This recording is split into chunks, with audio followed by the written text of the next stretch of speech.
A silent stalker lurks in warm coastal waters, invisible to the naked eye. It's not a shark or a jellyfish, but a flesh-eating bacterium. This menace can turn a beach day into a fight for survival.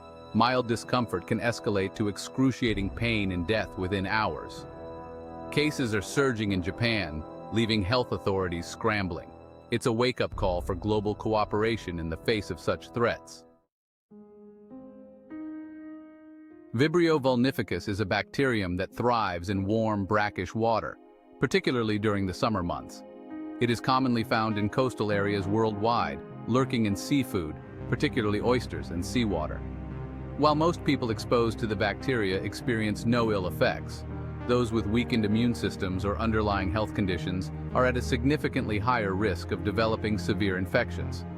Infection can occur through open wounds, cuts, or even insect bites that come into contact with contaminated water or seafood. Once inside the body, Vibrio vulnificus multiplies rapidly, releasing toxins that destroy surrounding tissues. This leads to necrotizing fasciitis, a rapidly progressing infection that can cause extensive tissue damage and organ failure. What makes Vibrio vulnificus particularly dangerous is its speed. Symptoms can appear within hours of exposure, and the infection can spread rapidly throughout the body. Early diagnosis and treatment are crucial for survival, but even with aggressive medical intervention, the mortality rate for Vibrio vulnificus infections remains alarmingly high. The early symptoms of Vibrio vulnificus infection can be easily mistaken for less serious ailments, often mimicking those of the flu or a stomach bug. Patients may experience fever, chills, nausea, vomiting, diarrhea, and muscle aches. However, as the infection progresses, more alarming signs begin to emerge. One of the most telltale signs of necrotizing fasciitis is the rapid development of intense pain and swelling around the affected area, often out of proportion to the visible injury. The skin may become red, hot, and tender to the touch, and blisters filled with bloody fluid may appear. As the infection spreads, the skin can turn purple, black, or gray, indicating tissue death. Diagnosing Vibrio vulnificus infection can be challenging as the initial symptoms are nonspecific. A high index of suspicion is crucial, especially in patients with recent exposure to warm seawater or raw seafood. Doctors rely on a combination of physical examination, medical history, and laboratory tests, including blood cultures and tissue biopsies to confirm the diagnosis. Japan, with its extensive coastline and rich culinary traditions involving raw seafood, has become a hotspot for Vibrio vulnificus infections. Cases are surging, especially among the elderly and those with liver disease and diabetes.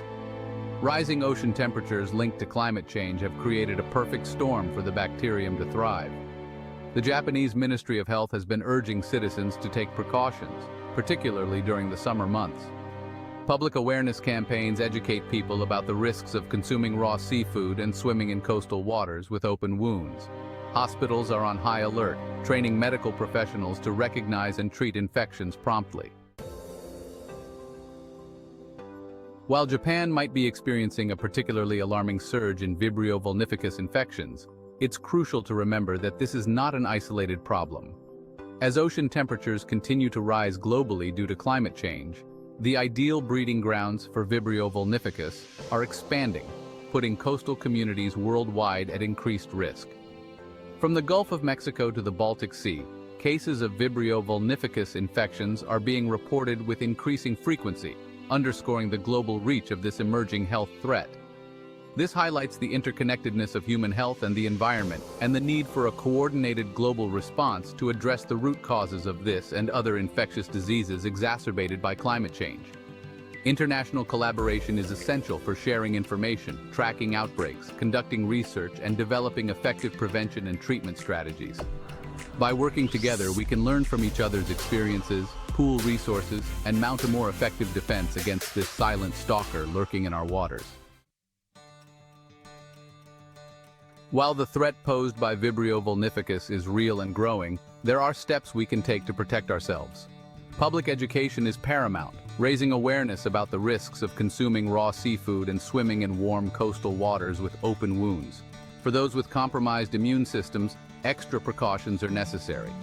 Early diagnosis and treatment are crucial, so seek immediate medical attention at the first sign of symptoms. Research is key to developing more effective treatments and potentially a vaccine. By combining public awareness, preventive measures, and research, we can mitigate the risks and protect ourselves.